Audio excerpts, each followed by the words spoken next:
Alright, hello there. My name is Sammy, and welcome back to my stream theory playthrough of Assassin's Creed 4.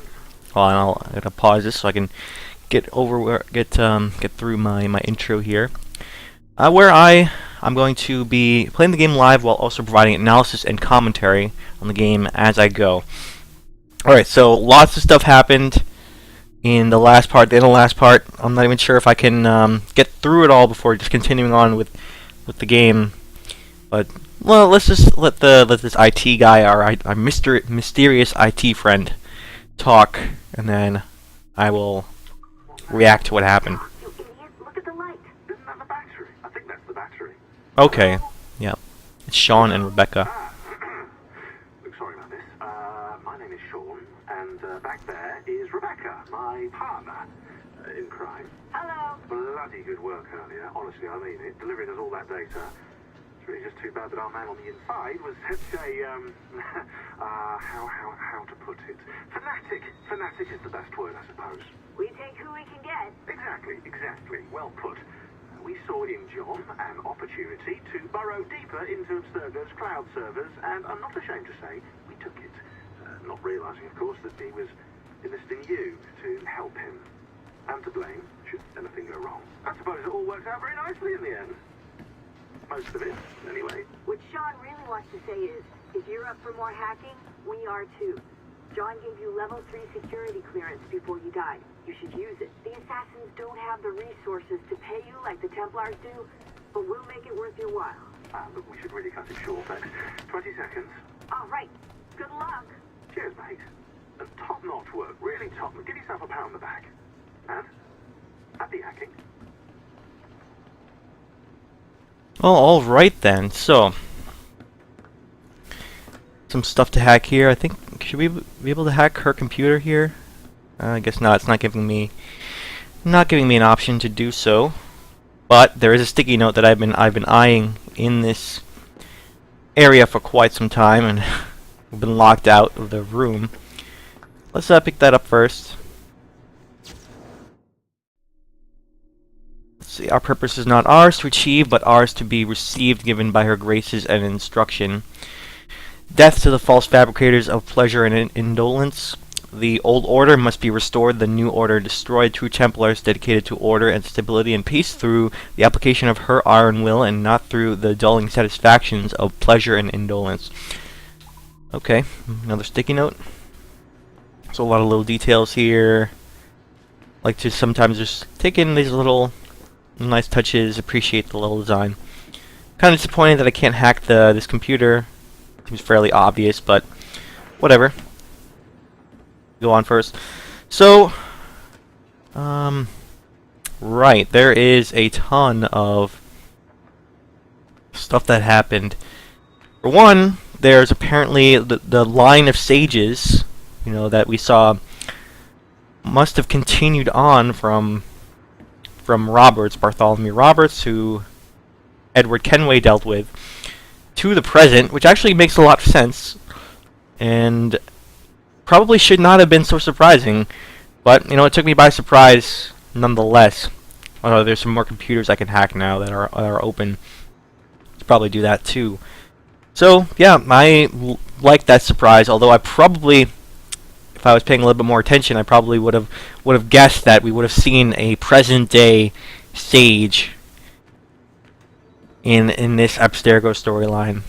So I think it generally worked. It worked very well for me. So very interesting seeing that. And I'm not entirely sure. Again, the storytelling in this game is kind of erratic and inconsistent. So it's tough for me to keep up. I'll probably have to wiki some of this information later. But I'm assuming that the sage was our mystery IT guy. He was the one helping us this whole time. And well, he did not have the same accent, I don't think. Probably the same voice actor. So probably if he had the same accent as well, it would be a little bit too obvious, right? So it makes sense that he has a different one. Right. So now we saw him die.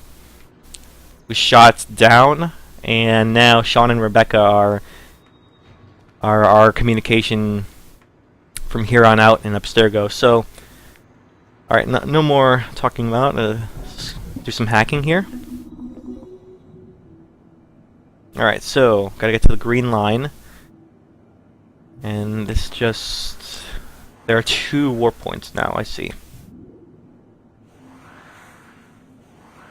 Alright.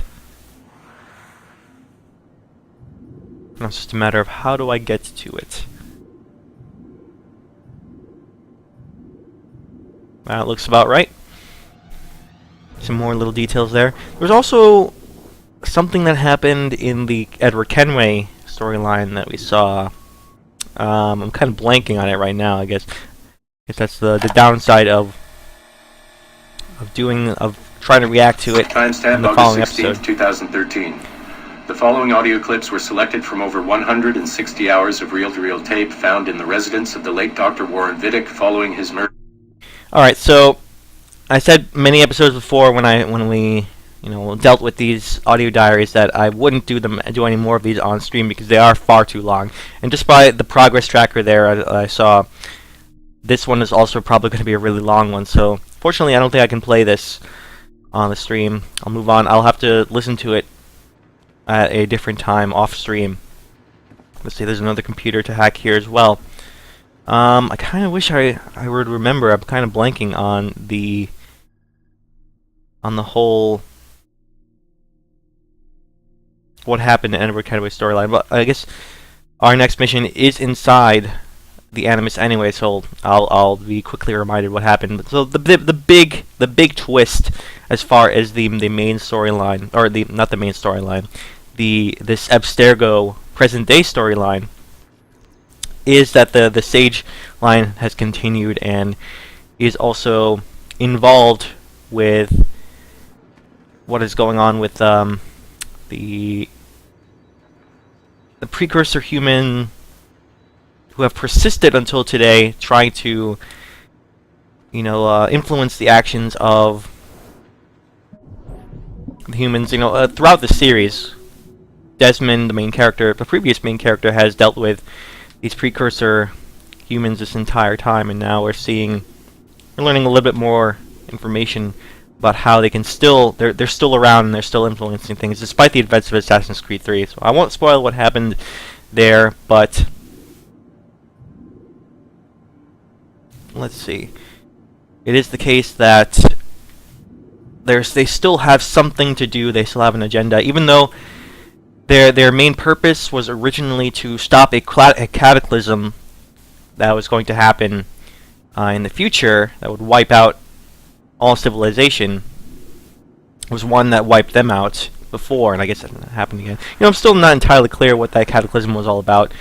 It was very convoluted, but anyhow, their purpose was inherently done for the series. However, there was one predecessor, the one first civilization character that found a way to persist through this through the solution to the problem.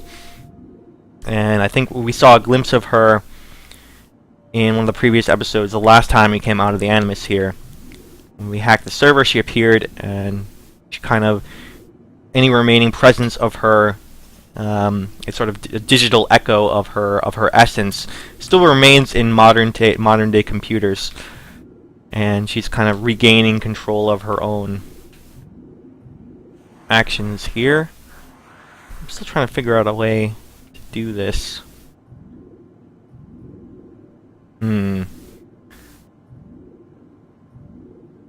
No, still not quite right. The thing about these is, it's hard to actually get there because a lot of times the solution is off screen. Kind of have to guess at where you will land. Hope that you'll land on an edge somewhere. Okay, how about if I go this way this time? Kind of want to approach it from the other direction, right? I think that makes the most sense. If I can.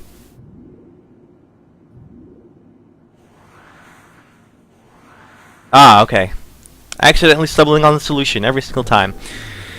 So, one of the things about how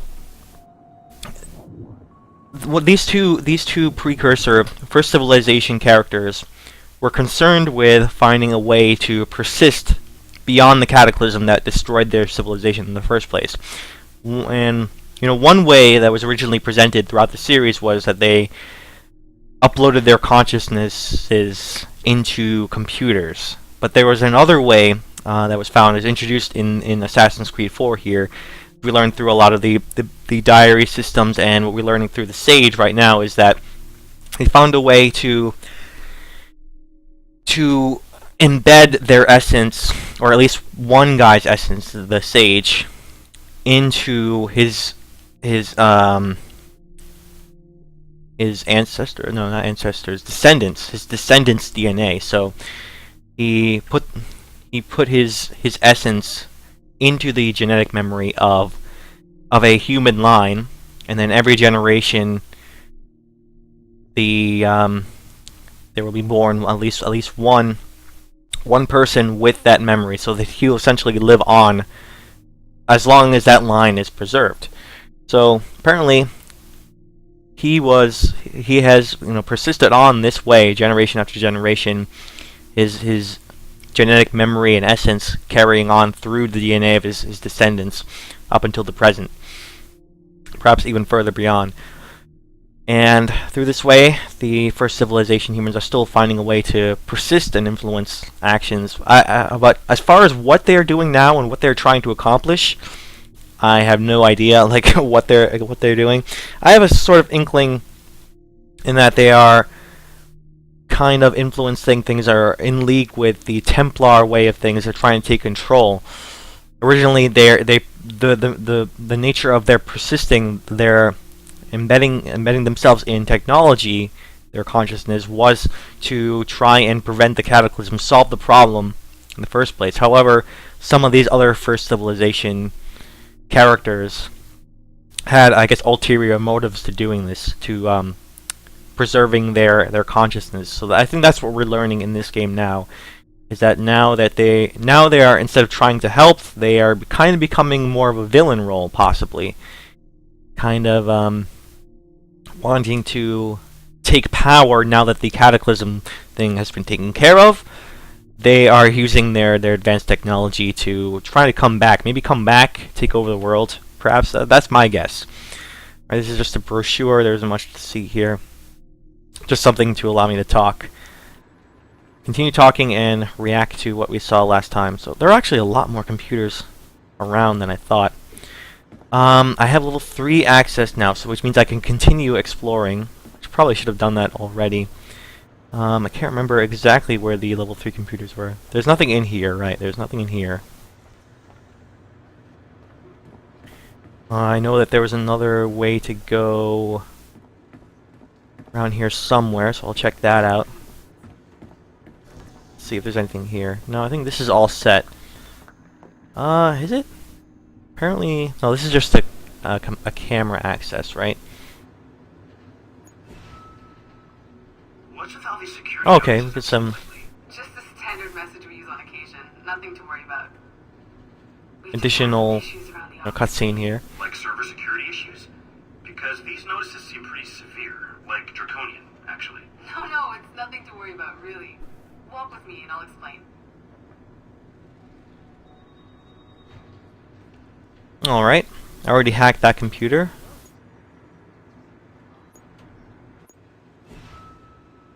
Hey, thanks for sharing the white whale data with me. I was able to track it down myself. No problem, man. It's amazing, right? Yeah, I tracked it down as soon as I saw your message. Followed it for a while. Couldn't catch it, though. Okay. So I guess this is just every camera there's something to see. I don't think this was available before. I'm not sure. This new security measure is freaking people out. They won't let him go. It's part of our contract. Having ultra-high security clearance means you have to go through a whole debriefing process. It takes months. Really? I had no idea. Read the fine print, man. Working for Abstergo has its benefits, but there's some drawbacks, too.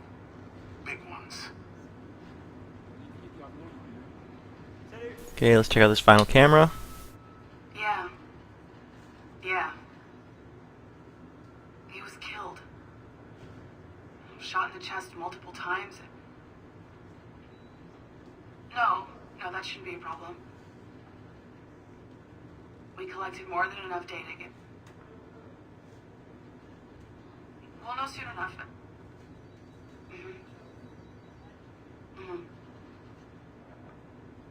Alright. Alright, I can send you the results as soon as possible. Okay. Any word on NEPA? Damn it. God, I'm worried sick. Yeah. Alright. Thanks, Letitia. Bye.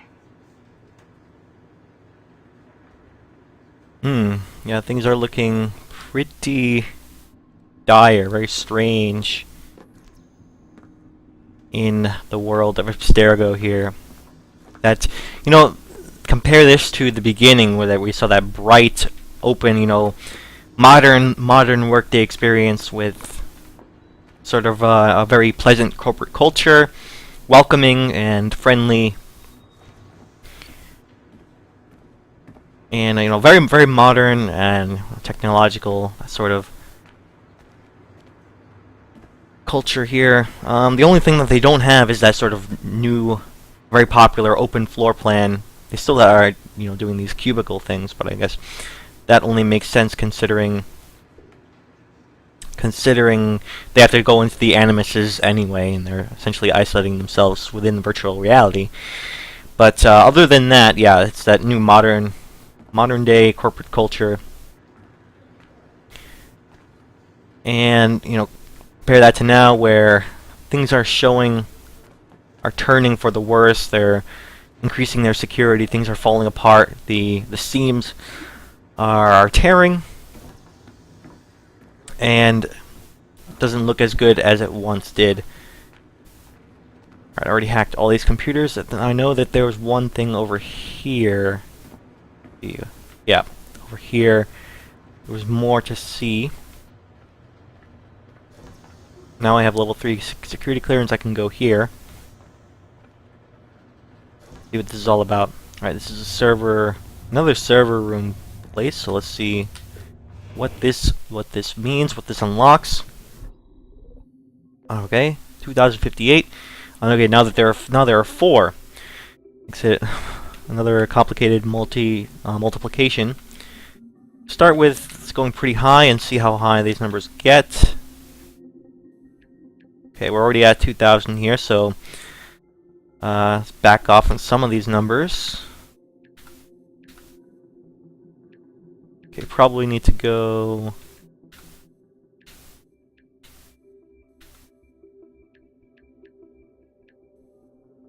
very close, we're getting very close here. Alright. It's a matter of fine-tuning. It's not really... you don't really need to be a math expert at this. It's just like about fine-tuning the wavelength, getting closer and closer, narrowing it down. So it's not as hard as it might seem. You just have to kind of feel your way through it. You don't have to... although I suppose you could be a math genius and figure it out right away, like what numbers exactly do I need to multiply up to that in 2058. Anyhow, let's see what we unlock here. Oh, this is a two-parter, right? Just like the other one. Okay. Unfortunately, I don't think... yeah, this is going to be pretty tough. Timing has to be impeccable on this.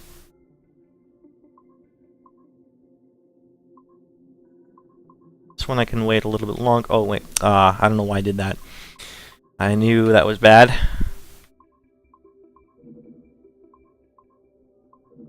Oh, I thought that was right. Okay. Let's try this again. This one will give me a little bit more time.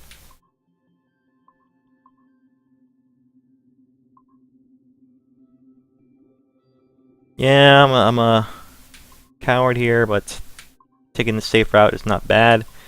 I guess you really have to that last one you have to just charge your way through, I think.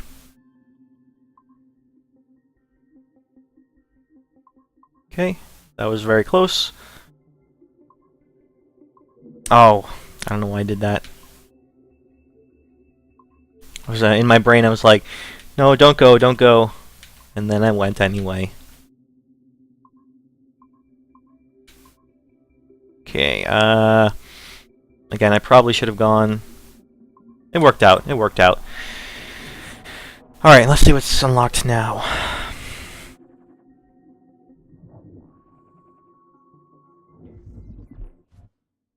Our initial research into the life of Ratana Gaydon focused on a period spanning his late teens to his early 30s, but our researchers came away unimpressed by his calm and stoic demeanor, with occasional flashes of extreme anger. This was not the sort of leading man we felt comfortable endorsing. We decided, therefore, to delve into his early childhood, with the hope that scenes of pre-colonial America might hold some appeal. As you can see here, there is a certain naive charm and innocence to this young boy. Unfortunately, our researchers found this young man's story deeply problematic as well. For one, the omnipresence of the Mohawk culture lacks the balance necessary to tell the true story of America. And secondly, the Mohawk language would certainly be an issue for most of our audience. We therefore feel that although Ratana Tankon's early life would be of some interest to our more educated viewers, it's unlikely that his story would appeal on a broader scale, being too foreign, as it were, to normal audiences. Our team recommends we pass on this property. Alright, that's buddy old pal Connor from Assassin's Creed 3. Some people didn't really like his character. I think, yeah, while his character's a little dry, I would think, doesn't have a lot of personality to the way he speaks, I do like a lot of his character, especially his Native American side, giving him a very unique and interesting perspective on the American Revolution and his involvement there. It's one of my favorite parts of Connor there, and why I thought it was great that they chose a Native American protagonist for that game.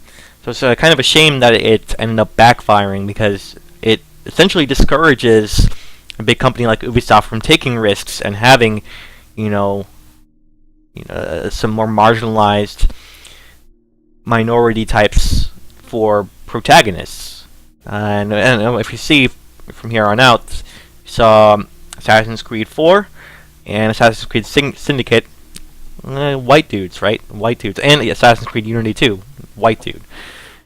We had they gave it a good shot, I think, with Assassin's Creed 3, Assassin's Creed Liberation, and Assassin's Creed Freedom Cry all had, non-white protagonists. However, I think the backlash to Kenway kind of might have scared them off, which is kind of a shame. When it's not necessarily the fault of him being a minority, it's the fault of the writing of the character, or perhaps the performance of the character, him being dry. I mean, we're coming off the heels of Ezio right now. Ezio, everybody loved Ezio. He's this brash, debonair character, a real ladies' man, and very charming, oozing with character. Very well written too. So very difficult to follow up, I'm sure. So I don't think it's really fair, or it's just unfortunate that he had to follow up on Ezio. And it's not fair to blame. Not fair to Connor and other non-white protagonists, and it could have possibly ended up causing them to backtrack on trying to have non-white protagonists. Alright, so I know that there are actually more level 3 places to look for. I know that they are in the. There's some in the lobby, so we'll check there. I think I've already explored everywhere in the servers, I'm pretty sure. Oh, you know what? I actually didn't check to see if there were any sticky notes in that server room. I probably would have spotted it right away, but I don't know, maybe not, maybe I would have. Anyway, okay, Sean is not here, which I guess makes sense. It would not be here. So there is, this is level 3, I can access this room now. Another one of these, so, aha, so there is one here. Maybe I should go back and check. Yeah, I'm going to be heading back to that floor anyway, right? So when I go back into the Animus, so might as well make a turn to there and check to see if there are any more sticky notes. We submit ourselves to eternal servitude in service of greater fulfillment. We submit the world to itself, it being a product that feeds life to life and death to death. May she, mother, sister, wife, lover, friend, bring light to darkened minds and humility to those who seek her for its wisdom. Guide us into the gray, beloved, guide us. Alright, so I'm assuming that these are left by the sage, possibly. I don't know, because he is aware of, or the writer or the author of this is aware of the first civilization very clearly.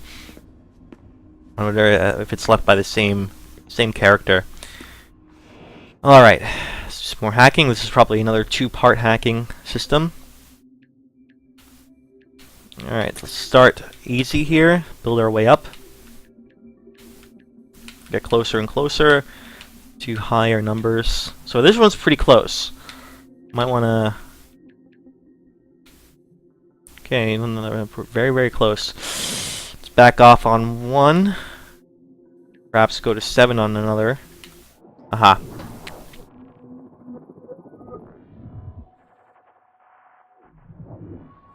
Okay, this will be another... Probably be 2 parts, right? Yep, and then... Remote hacking, so we're going to do another hacking. Hack to hack. So, I know I am kind of approaching the end of the game here, however...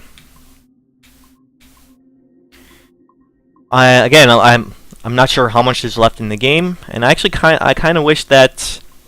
Oh man, I messed that up. Messed that one up too. Kind of wish that I am not near the end. Okay, I'm rushing this. I should not be rushing this. I should be a little bit more cautious. Alright.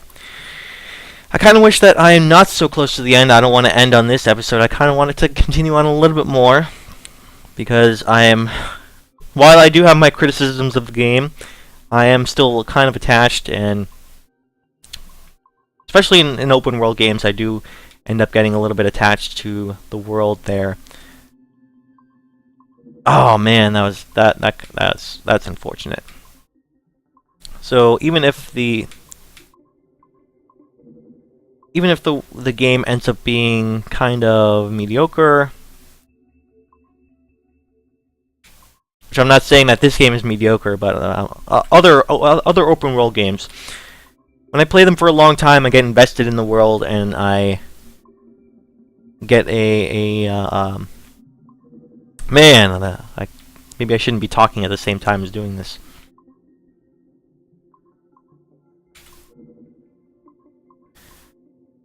Alright, let's just get past this first hurdle. There we go. I get a longing for the world, and I don't want to leave quite yet. So, if I'm gonna elongate the ending even further, maybe I do want to do that. Maybe I'm okay with not quite leaving the world just yet. But you know, if the end comes, the end will come. I'm totally fine with that. I'm ready to face that ending. However, judging by the past few episodes, I'm pretty sure it'll once again be longer than I thought. Test session 37, August 9th, 1981. Host Eileen Bach. DNA sample SB1970. Open! Good morning. Yeah, that seems like another really long one. Even though this one seems to be a little bit shorter. It's moving the progress tracker. Seems to be going a little bit faster, which means it's slightly shorter. Again, still probably a little too involved, too long. So if you want to hear that stuff, either play the game yourself or just look up maybe a YouTube series dedicated to those archives, to listening to those. However, for my purposes, I don't think it's a good idea to just sit here and just listen to those things. I can hack this computer now. Guess I'll do that.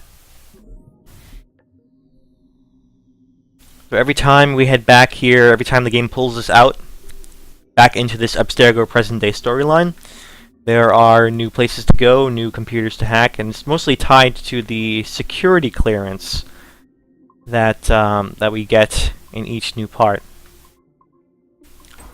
First go, I getting better at this stuff, even while talking at the same time. All right, will this will be a two-parter or not? Probably not. Just a regular computer and not a security server place. Is this another long one? Yeah, it looks like another long one, unfortunately. February 12, 1981. Qualitative personal interview with subject 1 on... Alright. Like, from what I've heard in previous audio diaries like this, they are very interesting. However, again, they're too long for a stream, and I'm not sure, even for a regular playthrough, I think having really long audio diaries is probably not a great idea. Just because it breaks up the action a little too much. Like, you want to keep moving, you want to... Shorter audio diaries allow you to keep moving, you find that information. And it's also very helpful if you're allowed to have them playing as you can continue to go around. Well, I don't think these, you literally have to sit down, put the controller down and listen to them all the way through.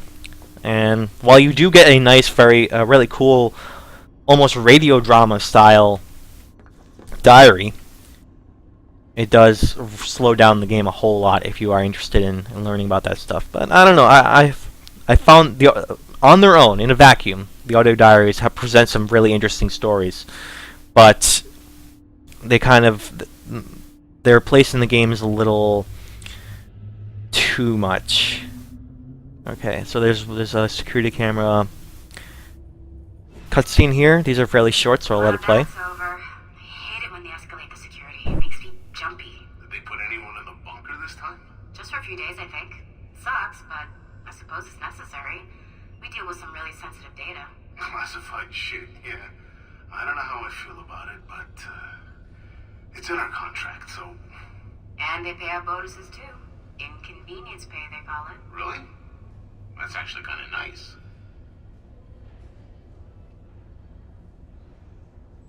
Okay, so you get learning some minor details here from these security cameras, but they do help shape and color the world and let us understand Abstergo a little bit better. So even little things like that, they add up. I think they work very well. Those are essentially the kinds of unlockable story sequences, unlockable cutscenes, or I guess those are technically video diaries. Those are the types, short and sweet, you learn a little something something, and that's a reward for exploration, for digging into computers, solving the puzzles and whatnot. Okay, so we have there is a sticky note here, so pick that up, of course. Okay. That's all it is, I think.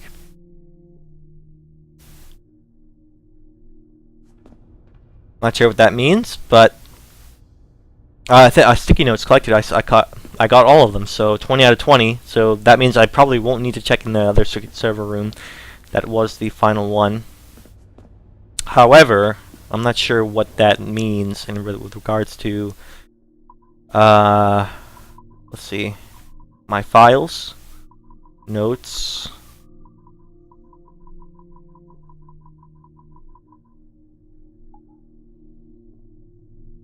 I'm not sure what that means with regards to, what does this mean?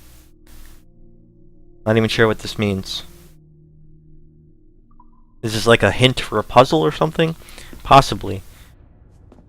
But when we get all the sticky notes, I guess they form that symbol. Okay, we have computer to hack here. Do that. Okay.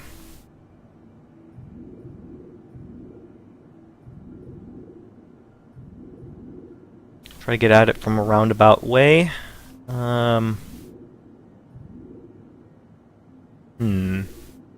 Like I'm really close. Ah, there we go. Got it.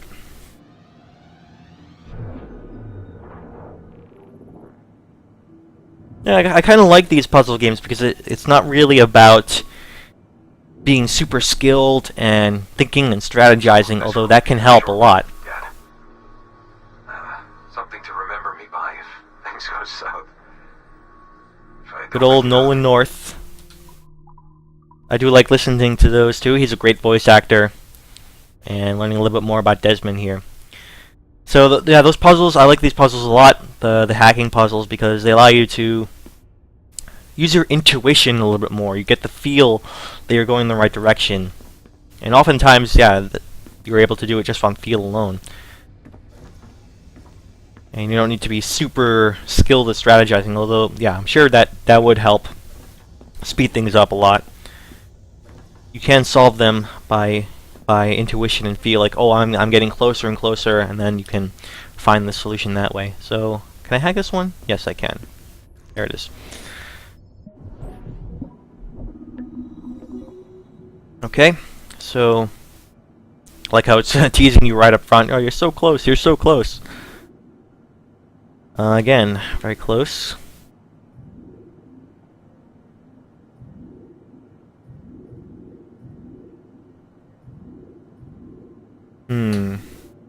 Okay.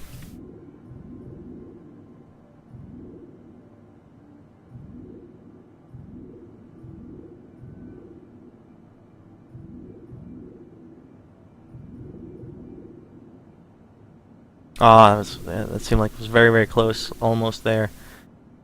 Again, I think that brought me all the way back to the beginning, but no matter. Gotta find the edge.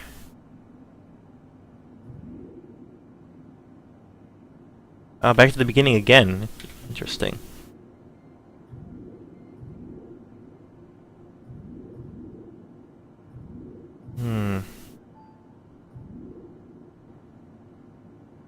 I feel like I'm really close to the solution here.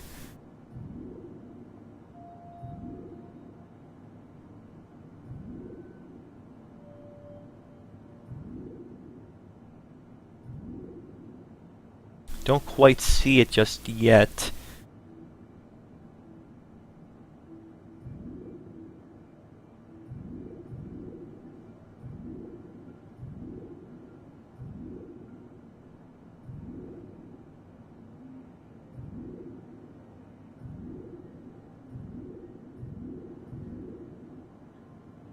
Oh, I feel like I'm so close.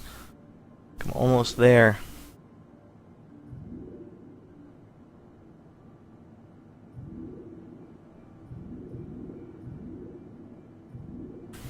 Yeah, this one's definitely a tougher one, I think. Tuition is not leading me in any convincing places.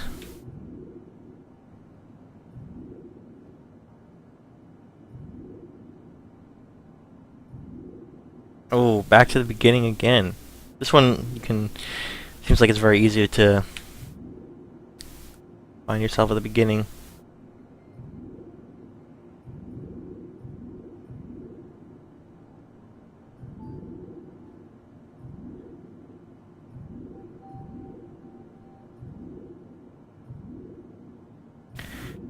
Guess I gotta find the where there's an edge to it, right? How do I find myself on an edge? Because I haven't discovered that edge yet. Okay, there's an edge right here, so I need to get onto that line, right across this gap here. If I can find my way onto that line, actually not even that line. I have to find myself here, right on this line. That's the only way I can get to the edge, I think. Or here. Yeah, or there. But there are only two locations where I could possibly get on that line. These two short lines here. So I have to find my way over there. You like how I can peek to that area. Alright, so somewhere around here.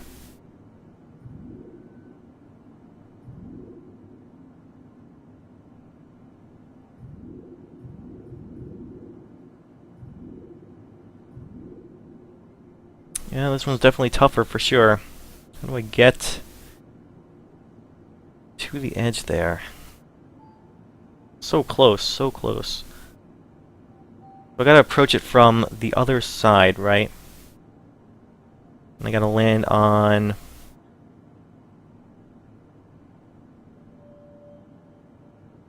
If I can land on this exact dot here, then I can make it. I have to figure out how I can do that.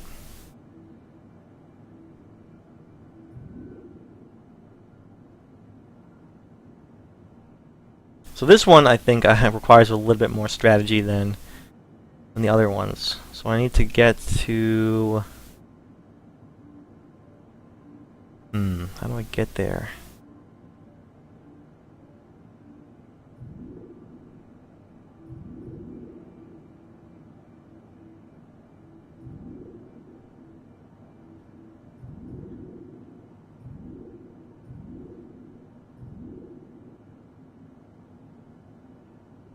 Man, this is tough. This one's definitely harder to stumble upon compared to the other ones. Again, the edge is over here, so I'm actually really close to where I want to be. However, this is not the exact line. I need to be...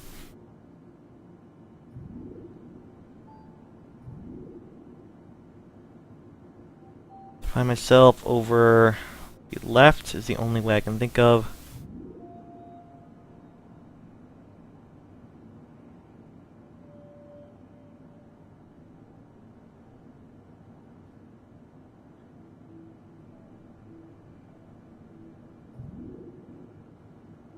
Man, this is actually pretty darn tough.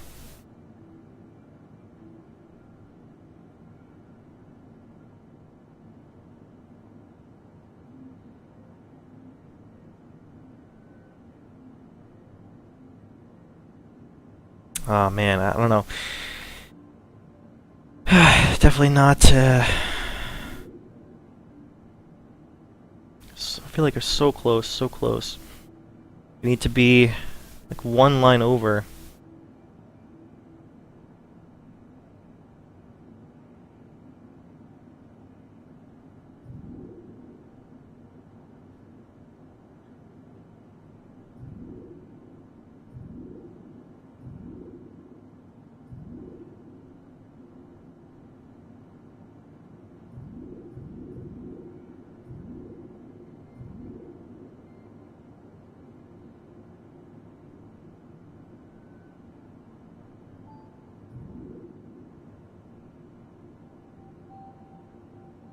Very close.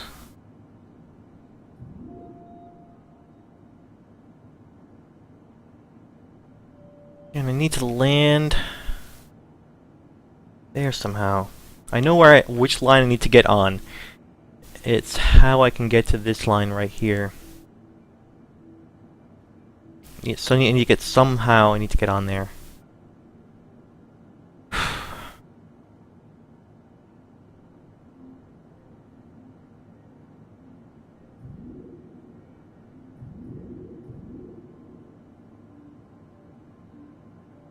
Again, so close. Like I need to be one. If I was be one more.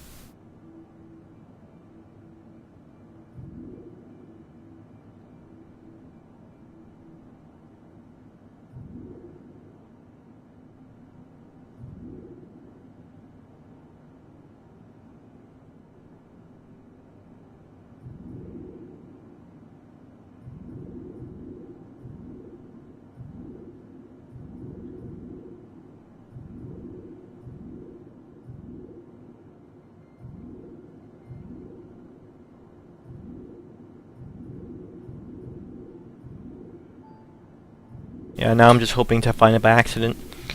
Probably not the best.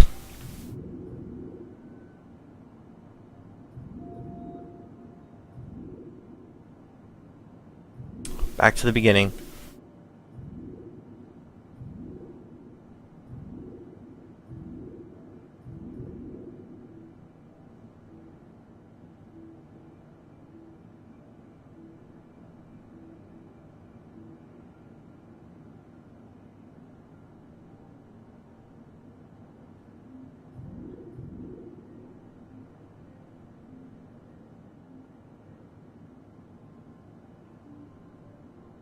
Man, I need to get right here. That's where I need to be. Somehow land there. There's like seems to be no possible way to even get to that line, let alone the other one.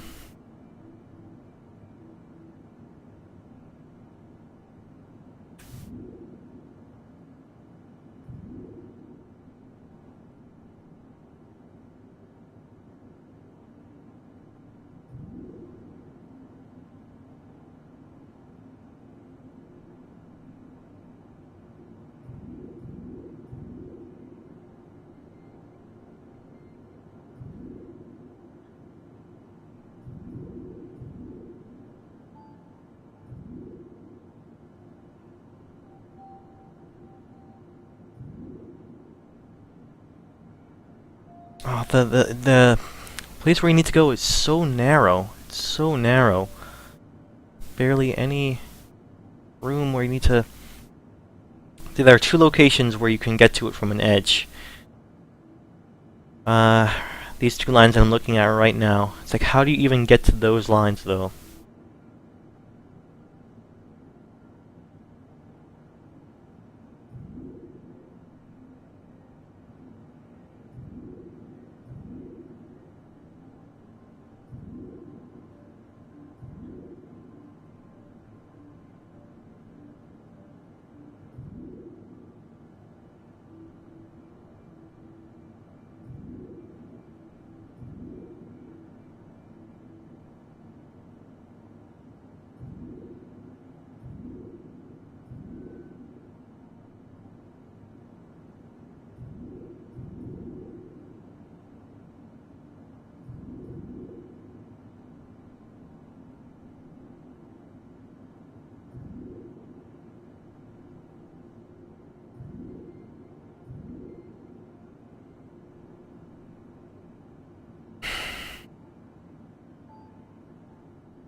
Yeah, I don't know if I can actually solve this. Well, hold on.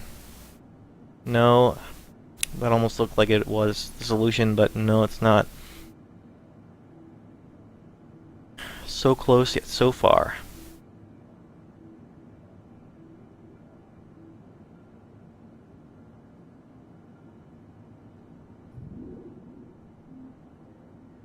Doesn't help that I keep getting turned around as well.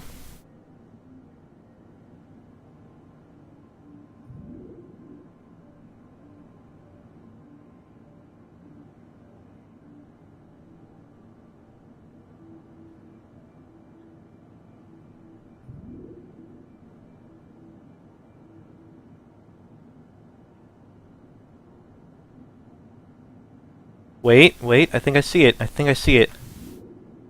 There's an edge. Ah, got it. Oh, man. There's the edge.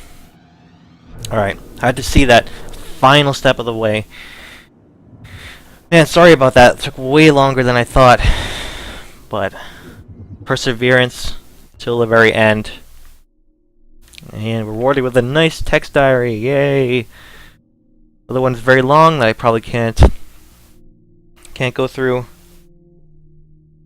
But I'm sure it's interesting. Again, if I'm playing normally, I would take the time to read this stuff, but the fact that they're long does not help. Not really a good thing for them to be so long, breaking up the action like this. I mean, at least with the puzzles, like, yes, you are sitting there doing one thing, but you are still interacting with the game, and you are choosing to do that puzzle. And if you want story, then you'll have to commit to a long... either reading a long text thing that take a long time to read, or a long audio diary that you can't speed up or even play while you're walking around. At least while you're solving a puzzle, you're doing something. You're actively engaged with the game, whereas with a diary, you're passively engaged with it, or slightly more. You know, by comparison, it's passively. Let's see. You can look in the servers. Probably there could be some more computers open now. Let's look in there, sure. I'll look. Cover all bases. I don't think there are any more sticky notes to find. It's all going to be all computers. hacking computers at this point in the Abstergo storyline. Okay, so bunker, there's the bunker, server, security. Alright, so this is where the other computers are. Some of them might be open now.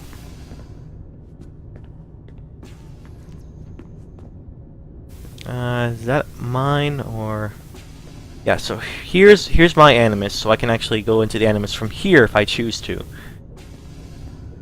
So I had a feeling that some of these computers will not be occupied now. There were people sitting in these computers before, and you can't hack computers that are occupied, so I should be able to hack this computer. I had a feeling that these computers would be hackable now. This one looks a little bit more simple, but that could be deceiving. Could be a deceptive simplicity.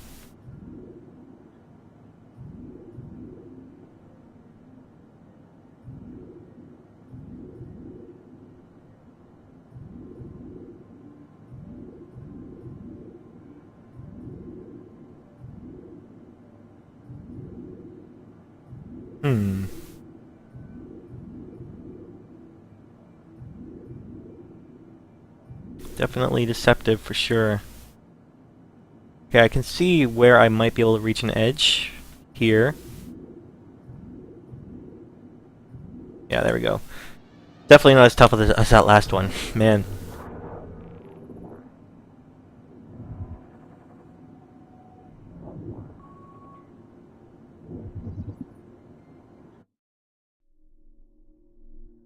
Okay. One's slightly... No, this one's fairly involved for sure.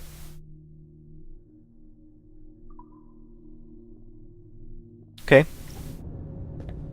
So, now that we're nearing the end of this Abstergo storyline, we're seeing the whole point of it. Beyond just looking for the observatory, you know, who are the influential characters behind it? And it turns out it is heavily influenced by the, not just the assassins, but also the first civilization characters that we were introduced to before. Turns out the sage was indeed the IT guy, so kind of we're finally approaching the whole point of this, why it's here and how it informs the overall narrative. I kind of wish that there was a stronger motivating factor to begin with. I mean, there doesn't have to be that reveal. All that information doesn't have to be up front in the beginning. However, I don't think there was enough of a reason for this storyline, for this Abstergo portion, in the beginning. It seemed kind of bland. Is more centered around an in-joke, like sort of self-reflexive Ubisoft, commenting on Ubisoft and Ubisoft games. So on that front, it seemed very interesting. However, from a story perspective, it seemed a little strange, a little weak. Like, what is the whole point? Whereas, compare that with the whole Desmond thing, there was a matter of Surrogate Initiative, Test Session the 27, cataclysms. October 21st, 1980. Another very long audio diary that I can't play here, but I will go back and only 3 more computers in the whole area left. I will go back and listen to them myself. Encourage you to do the same. And I'm not going to sit here and just let the audio diary play. I want to actively. I want to keep up the pace with the game. I don't want to slow it down any further than it already is. So at least with the Desmond storyline, there was a very clear motivation for what he was doing all the way up front. Here, it was centered like, hey, you're a worker at Abstergo. Hey, you don't know what Abstergo is, but the players do, so it's kind of like, oh, what's going on here? You do your job. Do your job, new worker, new hire. You're working. You're doing the whole Animus thing, and it's going to be an entertainment thing. But the player knows obviously what's going on behind the scenes if they've been playing the whole series so far. They know what's up. They know what's going on. So on that front, the whole Abstergo storyline is interesting. You know, at least for a while, at least in the beginning. It's you know, but that appeal doesn't last very long. You need a point to it. You need a sort of, why is this storyline continuing on? And that point doesn't come across until much later, when we see who's pulling the strings, and that it is the sage all along, and that the influence of the first civilization characters that have, you know, persisted over the years, found a way to survive, continue on. So I don't know, that sort of whole mystery subterfuge sort of thing, I don't think it worked very well. I think maybe there should have been more of there could have been that mystery part in it, but maybe the whole Sean and Rebecca thing as a factor could have provided a stronger motivating force for you as the Abstergo worker to continue doing what you're doing. I don't know, it just needs a little bit of rewriting, I think. A lot of what I could say about both the Abstergo storyline and Kenway's storyline is that the beginning kind of, well, the portion directly after the introduction is fairly weak. And that goes, you know, for both. Ends up being true for both the storylines. Kind of unfortunate, I think. Could be much stronger. I think they both are ending very well. The second half, or even the third act, second, third act, are ending very well. And the direct, like the introduction is very strong. Then directly after the introduction, like say hour 3 to hour 10 of the game, or maybe even hour 15 of the game, because this is a fairly long game. Oh man, I messed that up. Are fairly bland in both the Kenway and the Abstergo storylines. And I think there was some rewriting, some reworking of the mission structure and the narrative. It could have been avoided, but maybe they ran out of time. Maybe developers at Ubisoft, you know, they had a deadline to work through, and they thought, well, we have a strong beginning, a strong end, and there's a little bit of saggy middle to it, and we're fine with that. We can accept that happening.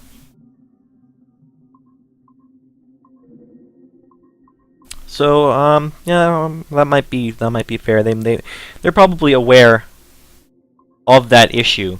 It's very rare that the developers of the game, who've been working on the game for years, are unaware of the problems or are blind to the problems. Like, they probably had several meetings about the flow of the story directly after the introduction. And they're like, well, we got to put it on the back burner. Can't work on it now. Like, we have time to work on the beginning, get players in. We have time to work on the ending, the second half. We had that time, and probably never found enough time in the schedule to really flesh out that sort of that first act directly after the introduction. So there's the if you're reducing it to a 3-act structure, which is not necessarily something that is always true, but for the purposes of my argument here, my analysis, let's say there's 3 acts to this game. The first act as a whole isn't that great, but like say the first couple hours of the first act are really bring you in, but then it immediately just halts, grinds down to a really slow pacing. So a lot of the first act, maybe even not even act, but just the whole first half after the introduction, fairly slow. And the second half is where it finally picks up, and that's goes for, I guess, both the Edward Kenway storyline and the Abstergo. So here we go. So, interesting. Black Flag. Really long text diary again. I don't know why they seem so interested in having these super long collectibles. maybe it's just a stylistic choice. If that's the case, then maybe it's okay. They're going for that sort of style. Like, we're having long audio diaries, long text diaries. We want to have that style. We're committing to it. So, from that perspective, the fact that they're committing to it, they chose a style and they're committing to it is admirable. However, I think it just doesn't work. There's a reason why text diaries and audio diaries are fairly short and sweet, is because you want players to continue to interact with the game and continue forward progress. You don't want them to be reading books and watching movies in your game for a very long time, unless you are Hideo Kojima or something like that, and you're playing a Metal Gear Solid game. But I don't know. They decided to go for really long collectible stories. And hey, well, it does something, I suppose. I mean, it's not terrible, right? You can find some enjoyment in these storylines because, for the most part, they seem to be written well, and the added length to those stories, those side. I don't know how to even describe it. They're kind of like sub stories or additional tertiary stories. By the fact that they're long, they are able to be fleshed out, written very well. However, things can be written well by nature of them being short and succinct. The editing is also a portion of writing well, and could have been edited down, and they could have been even better if they were well edited. That's all I'm saying, I think. And on top of being better, they would also keep the pacing of the game flowing nice and smoothly, keep going fast, keep going through. I mean, you could make the argument that they're being sinister, that they're trying to artificially elongate the overall length of the game to claim, like, oh, we have this epic 60, 70 hours experience if you decide to go after everything. Well, if you try to 100% the game and read all the stuff, listen to the audio diaries, it's 70 hours. That's so much value. However, what that ends up being is busy work, right? You don't want an artificially elongated experience full of busy work. You want to have meaningful quality story, quality experience, and actions to do, interaction, and you want to say that the experience is as long as it needs to be.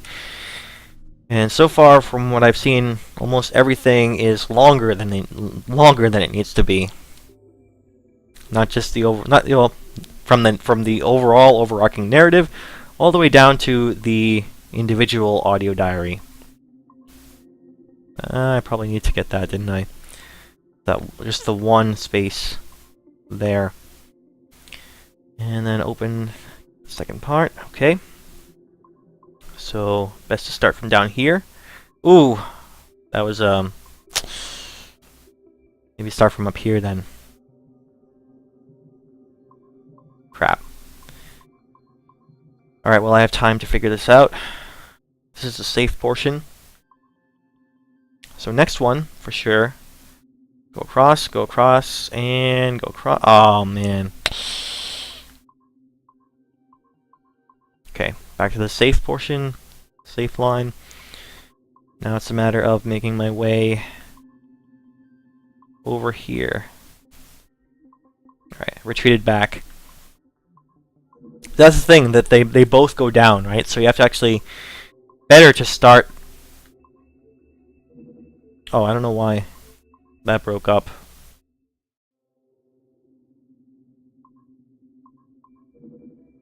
I guess if we were even near it, kind of, well, that was really close. That was really close. So, seems to be best to wait to be up here. This, I messed that up, definitely. That was my fault. Come on. There it is. Crap. Alright, let's get back to the safe zone. Man. Alright, come on, come on. Where is it? I don't know why it's just not deciding to show up.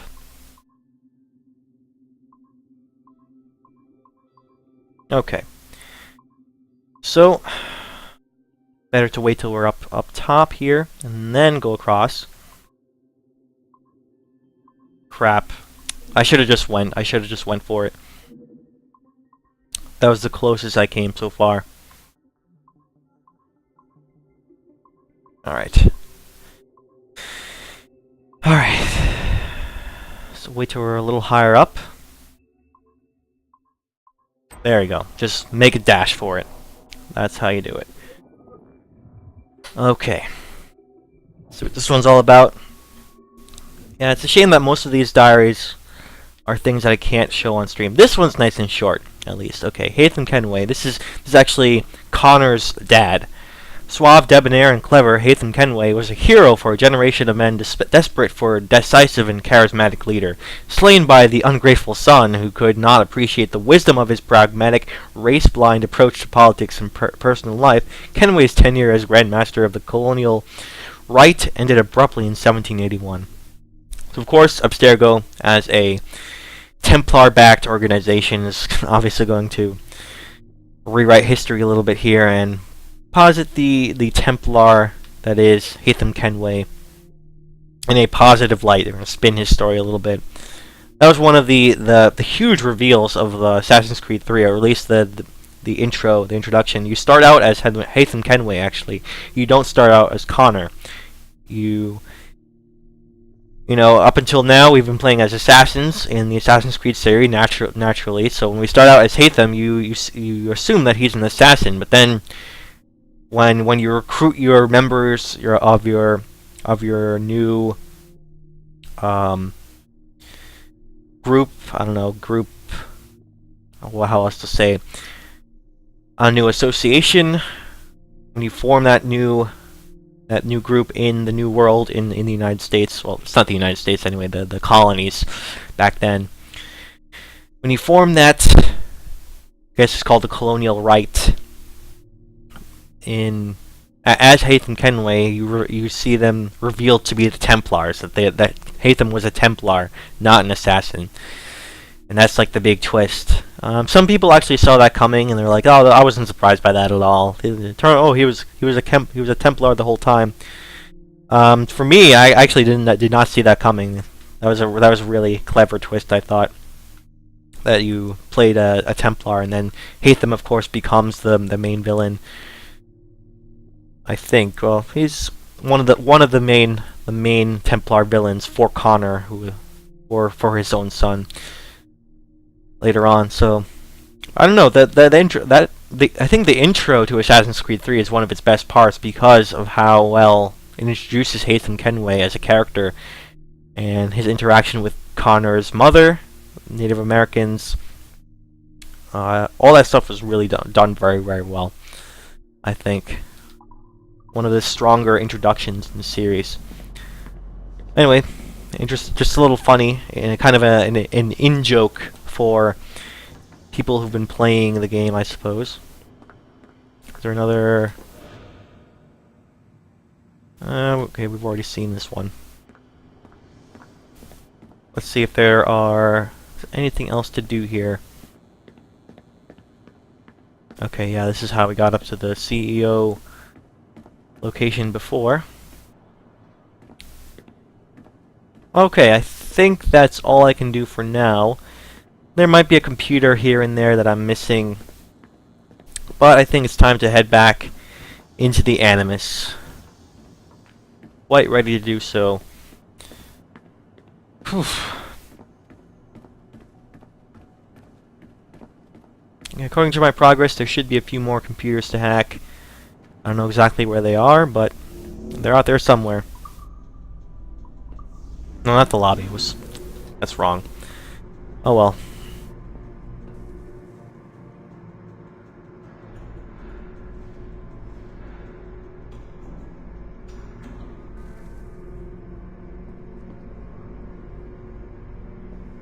Right, I guess the big assassination that happened. Now that I finally remember as we're going to be heading back into the Animus, the big assassination was that Kenway, that is Edward Kenway, not Hatham. Kenway finally took down the Grand Master of the Templars, at least in that area, in the the Caribbean area. Took down. That was, I guess, the main event, the main assassination.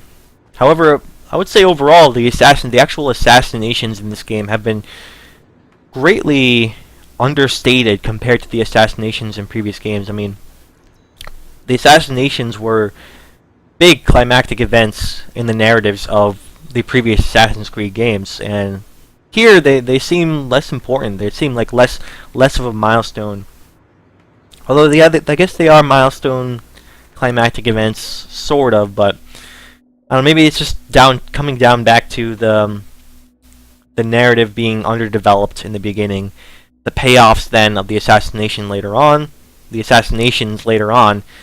being kind of blunted because of that lack of development in the first act, the first half of the game. Alright, so entering back in the Animus, see what's going on with the story here.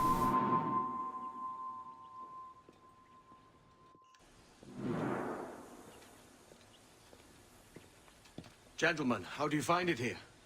It will work for us, but our goal must be to scatter our operations, to live and work among the people we protect, just as Altair ibn Lahad once counseled. Well, until that time, it's yours as you see fit. Edward, Captain Woods Rogers survived his wounds. He has since returned to England, shamed and in great debt, but no less a threat. I will finish that job when I return. You have my word.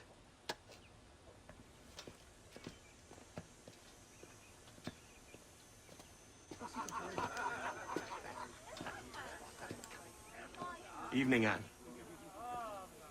Edward? I'll be sailing for London in the next few months. I'd be a hopeful man if you were beside me. England's the wrong way around the globe for an Irishwoman. Will you stay with the assassins? No, I haven't got that kind of conviction in my heart. You? In time, aye. When my mind is settled and my blood is cooled. Sail ho! Coming into the cove!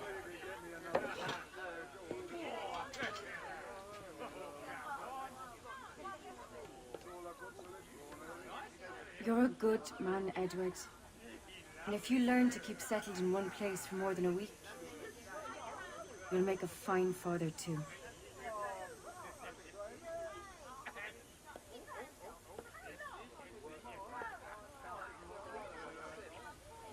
Of all the money that e'er I had, I spent it in good company, and all the harm that e'er I've done, alas, it was to none but me. And all I've done for want of wit, to memory now I count. So that the parting glass,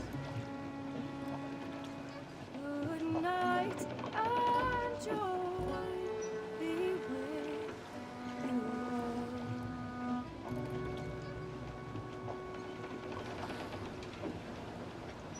Oh, ere I had, there's so Alright, that was actually kind of unexpected. I did not expect to just see the credits like this all of a sudden. Okay, well, there might be a little bit more story in the credits anyway, but yeah, I guess now that I finally resigned to the fact that there's probably going to be a lot more story left, that's when the game pulled a fast one on me, and like, oh, we're actually ending anyway. Okay, well. As far as the resolution goes, Edward's storyline, I think, ends very well. It makes sense that the Templar, the Templar Grand Master, would be the final assassination in the game. He's been like the main thorn at Edward Kenway's side since the beginning, and I don't know. I think as far as his storyline, it does end well. The Jackdaw is a ship, Jenny, not a boat. But did you always know? No. No, I learned after leaving Bristol. After you left Mother? Well, I didn't leave without saying goodbye, Reynolds. It was an arrangement, you see, between your mother and me. She said you left her. She said you always talked about sailing the boat and making money in the New World. I did always want to sail a ship. That's true. But not for a lark. To support us. To take care of her. And you. Not me. Mother said you didn't know about me. She said you worked only once a year and that she never knew where to find you. That's all true, and I'm sorry for that. If I'd known earlier, I might have come home. I hope that I would have. Well, you were busy. That's what I think. I was, but that wouldn't have mattered. Can I steal your boat? Boat? I see no boat here. Do you? Oh, I mean ship, obviously. I don't see the difference anyway. Ah, it's a very simple one, Jenny. A ship can carry a boat, but a boat cannot carry a ship. Why then, everything is a ship. Large and small. But for my toy boat, the one I take into the bath with me. That's a clever way of seeing it.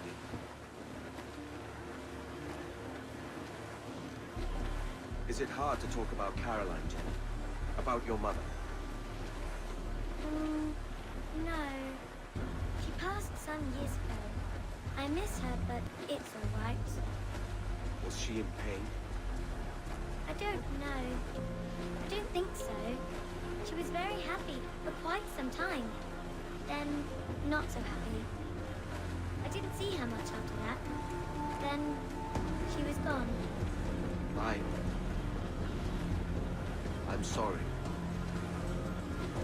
I'm sorry I wasn't there for you. It's all right.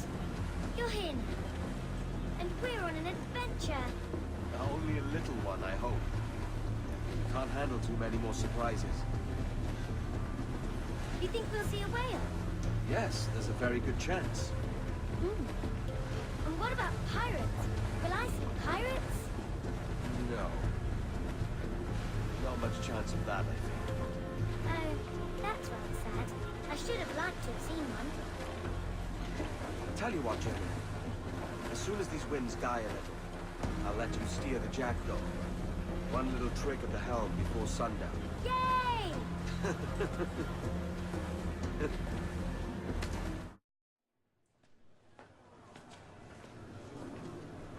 All right, yeah, that was quite nice, I think. And I think this leads directly into Assassin's Creed 3. This is the opening scene in Assassin's Creed 3. I already know that. Recognize this quite well. See what that means. Yeah, Kenway would be an older man by the time Assassin's Creed 3 starts.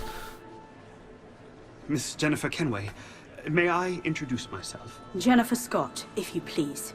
I'm sorry, My daughter was raised by her mother, Caroline, until she passed away some years ago.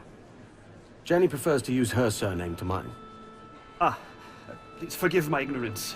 I will. She may not. Father, help me! This little rascal, however, is a Kenway. What's wrong, Haven? I can't see the stage. Up we go. How's that? Fine. But won't your arms tire? Hey, I'm not so old as that.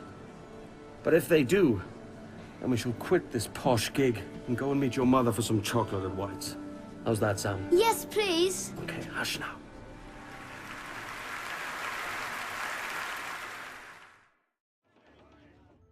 All right, yeah, not bad. Not directly the beginning of Assassin's Creed 3, but the same theater that it begins in with.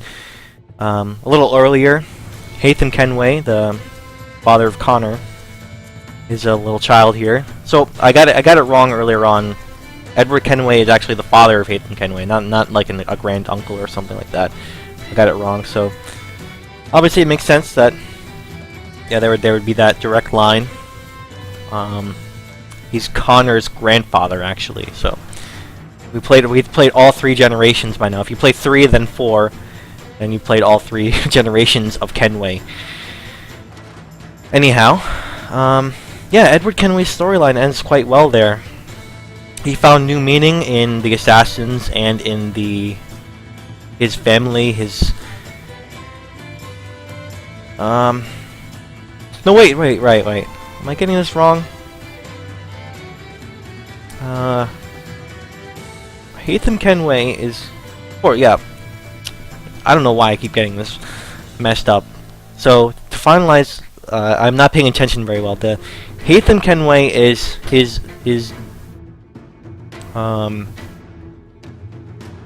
yeah, not his son, but yeah, is his daughter's son, right? Or I don't know. I should replay that scene anyway. He said son, right? So he had a new child later in life. So they are.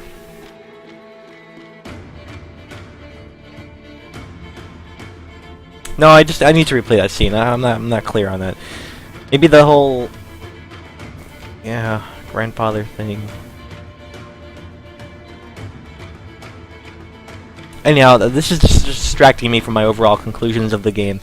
I'm getting confused about the whole lineage there, but anyway, they're all related. So Edward Kenway's storyline ends very well. I like the ending there. He finds new meaning with the assassins. He finally accepts a new purpose. He has a very nice arc over the course of the series. So as far as his character is concerned, written very well. The supporting cast, on the other hand, I would say fairly weak. Their interactions with Kenway's interactions with them. Like, I would have really liked to see Adewale developed a little bit more, Mary Reed, and Bonnie, and a lot of the other supporting cast have far more influence and agency in the storyline than what we saw so far. I guess I should conclude my other thoughts. General conclusions, like a sort of informal review of the game is that, like I was saying before, very strong start introducing the assassins. The 4th entry, or the 4th numbered entry rather than 7th overall entry in the series, and great use of a fully realized naval sailing and ship combat systems. That's the centerpiece of this game, to be sure. That's where you have the most fun playing, greatest interactions, ship-to-ship combat, especially with the hunter system being very good. You want to actively engage in the hunter system so that you can continually have battles to increase your resources. And the way it acts like a sort of Dark Souls system where you can build it up, higher and higher, until you die, and then it's reset. And having it reset is actually kind of a bad thing, because you want to have a wanted level.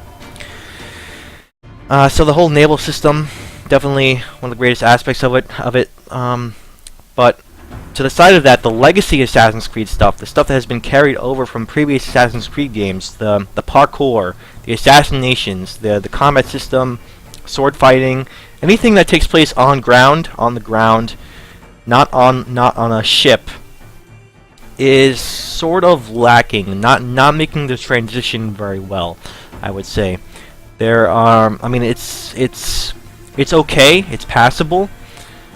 There are times when either the controls don't work, they seem like they're underdeveloped, because I think it's because the focus is not on that portion, the legacy Assassin's Creed stuff. It is on the naval portion.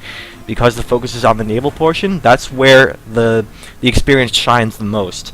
So the legacy stuff kind of suffers because it's on of secondary importance. So anytime you're in cities, anytime you are swashbuckling or doing a lot of assassinations, that's where you find a little bit of frustration. Particularly of note, thing that sticks through my mind is the over reliance of the tailing missions to tell a story while also giving you something to do, which is follow some guy while trying to be stealthy and all that.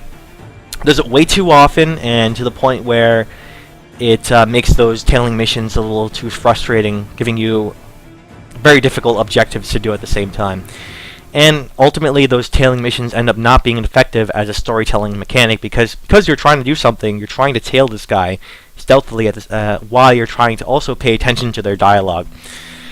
So that stuff not very good. That said, of course, there are several outstanding stealth segments, particularly like that last stealth segment in breaching the fort, the last assassination there. Many of them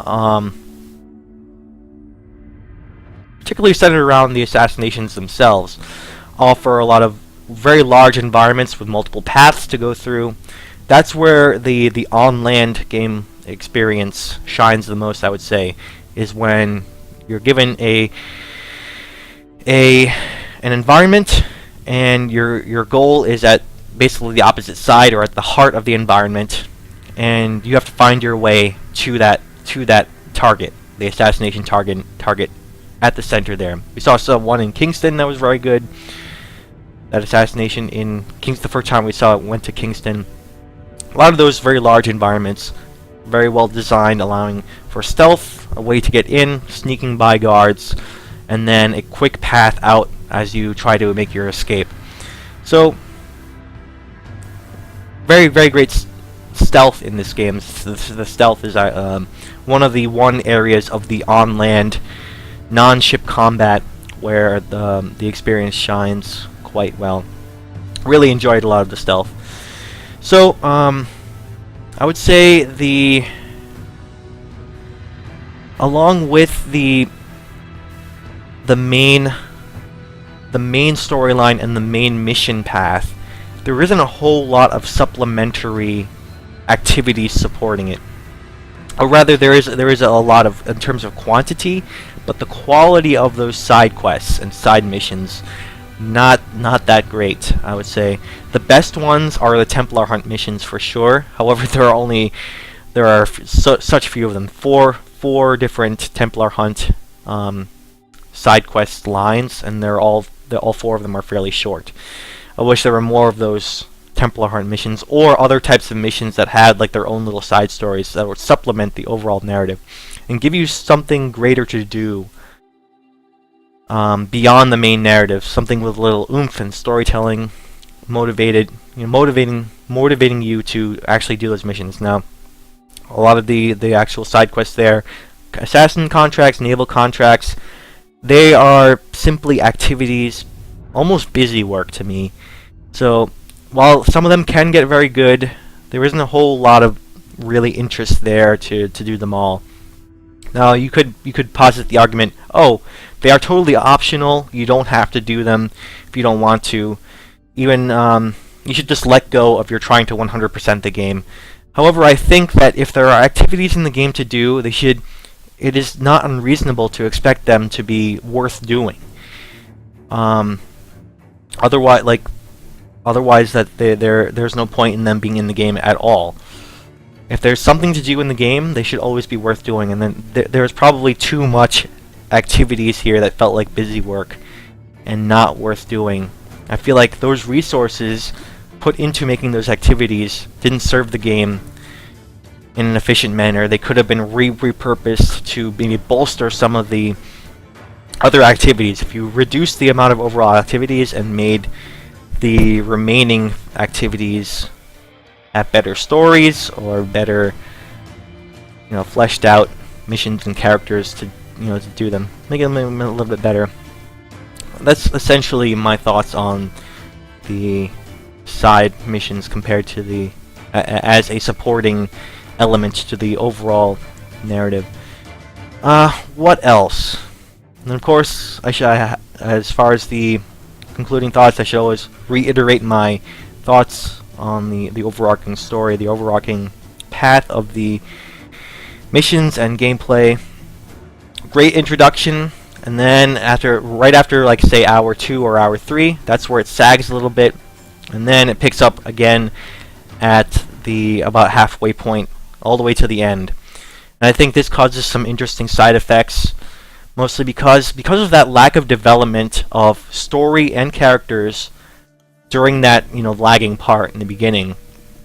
That many of the climactic events and gameplay events, a lot of the characters that you see in the second half, and a lot of those characters that meet a tragic end, many of those climaxes end up falling a little flat for me just because of that lack of development for those characters and the story behind those characters. If it spent more time with story, introducing those characters, dealing with those characters, giving those characters more agency. I mean, I could name names here. Charles Vane is a big one, Mary Read, Blackbeard, many of the other side characters. I mean, most recently, Anne Bonny was posited as a big character right near the end of the game, but because it didn't really give her a lot of agency in the story beforehand, I was like, wait, who is this person? I mean, I recognize the name, but why is she so important all of a sudden? She just came out of nowhere. So, yeah, most of the characters in this game have this same problem, and as a result, a lot of the missions related to those characters, and a lot of particularly the assassination missions, meant to be big climactic moments, and a lot of the cutscenes meant to be big climactic moments. As I said, they end up falling flat as far as a motivational from a motivational standpoint. To do them, there isn't a whole lot of meaning there. Whereas the actual gameplay, the actual carrying out of the assassinations are fine. I think they could have had more meaning and oomph as far as motivation to do them from my part, like giving the player motivation to experience those assassinations, to carry them forward, and to keep progressing throughout the game. That's essentially what's missing due to that lack of development in the first half. Now, it does try to recover from that by having a very strong second half, and it almost gets there. It gets pretty close to achieving that, I think. Most of the missions at the end of the game are a little bit better at having that proper meaning behind them, proper motivation to carry them forward. We're understanding what's going on. So it's mostly the middle to the end, mostly near the middle, where it kind of falters as it tries to pick up pace. Also, I think the overall experience, definitely a lot longer than I would expect. Definitely a lot longer than it needed to be, as I said before, earlier on in this very part, and also reiterating from over the course of many parts that the story just kept on going and going and going, well past the point where I finished exploring the entire world. When we kept exploring mission after mission after mission. Like, wait, why am I still doing missions when I've already explored the world? So the idea behind that is that the whole purpose of having missions is to take you around the world, right? To take you to explore the salient environments that the developers have created. And the progression of the main missions, the critical path, as well as the main narrative, should be inherently tied to your exploration of the overall world. So I feel like if there were